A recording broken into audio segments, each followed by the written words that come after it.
Assalamualaikum warahmatullahi wabarakatuh. Perkenalkan, nama saya Ananda Afriandi. Saya dari kelas 11 MS4, siswa SMA Negeri Plus Provinsi Riau. Jadi di video kali ini saya akan melakukan praktikum kimia, yaitu tentang larutan penyangga. Sebelum lanjut ke praktikum, alangkah lebih baiknya kita mengetahui apa itu larutan penyangga dan apa saja jenis larutan penyangga. Larutan penyangga adalah larutan yang dapat mempertahankan pH jika ditambah asam, basa, ataupun dilakukan pengenceran. Larutan penyangga dibagi menjadi dua, yaitu larutan penyangga asam dan larutan penyangga basa. Larutan penyangga asam adalah campuran asam lemah dan garamnya. Larutan penyangga basa adalah campuran basa lemah dan garamnya. Bahan yang diperlukan yaitu indikator pH, minuman bersoda, cairan pembersih, garam, air suling, wadah, cuka, dan deterjen. Jadi video praktikum yang akan kita lakukan ini agar kita dapat mengetahui mana itu larutan penyangga asam, mana itu larutan penyangga basa, dan mana yang bukan merupakan larutan penyangga.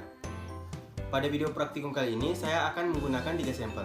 Sampel yang pertama yaitu minuman bersoda, sampel yang kedua yaitu air garam, dan sampel yang ketiga itu cairan pembersih. Langkah pertama yang kita lakukan adalah mengukur pH minuman bersoda terlebih dahulu.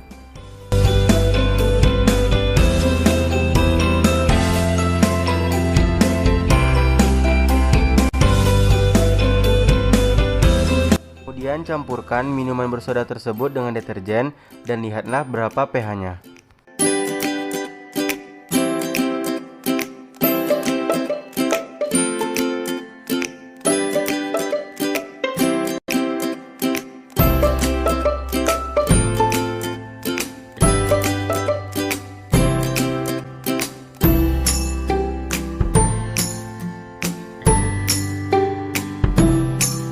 Lakukan hal yang sama pada cuka dan air suling.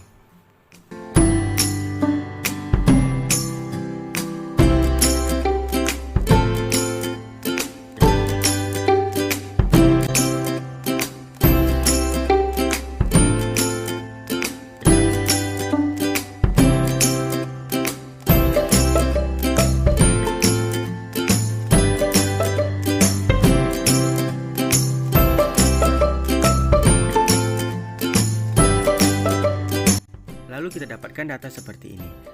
Dari data ini dapat kita ketahui bahwa pH pada minuman bersoda ketika dicampurkan cairan asam, cairan basa, dan dilakukan pengenceran akan tetap. Hal ini menunjukkan bahwa minuman bersoda merupakan larutan penyangga karena dapat mempertahankan pH-nya. Dan karena pH dari minuman bersoda kurang dari 7, maka minuman bersoda merupakan larutan penyangga asam. Kita lakukan langkah kerja yang sama pada cairan pembersih.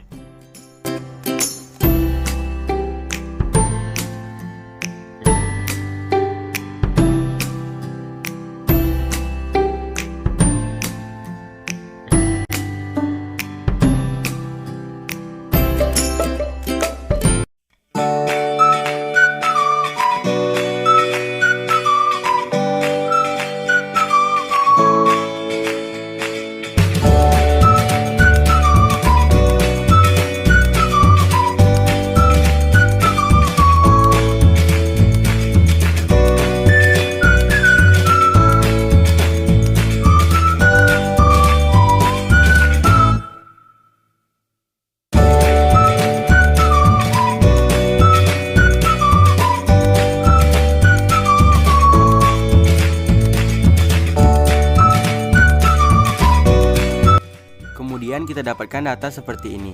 Dari data ini dapat kita ketahui bahwa pH pada cairan pembersih ketika dicampurkan cairan asam, cairan basa, dan dilakukan pengenceran akan tetap. Hal ini menunjukkan bahwa cairan pembersih merupakan larutan penyangga karena dapat mempertahankan pH-nya. Dan karena pH-nya lebih dari 7, maka cairan pembersih merupakan larutan penyangga basa. Untuk sampel yang ketiga atau air garam, kita lakukan langkah kerja yang sama seperti 2 sampel tadi.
kita dapatkan data seperti ini.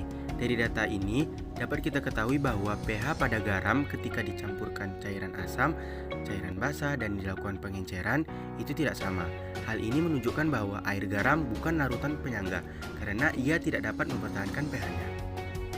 Mungkin hanya itu yang dapat saya sampaikan. Jika terdapat kesalahan, saya mohon maaf. Wabillahi taufiq wal hidayah. Wassalamualaikum warahmatullahi wabarakatuh.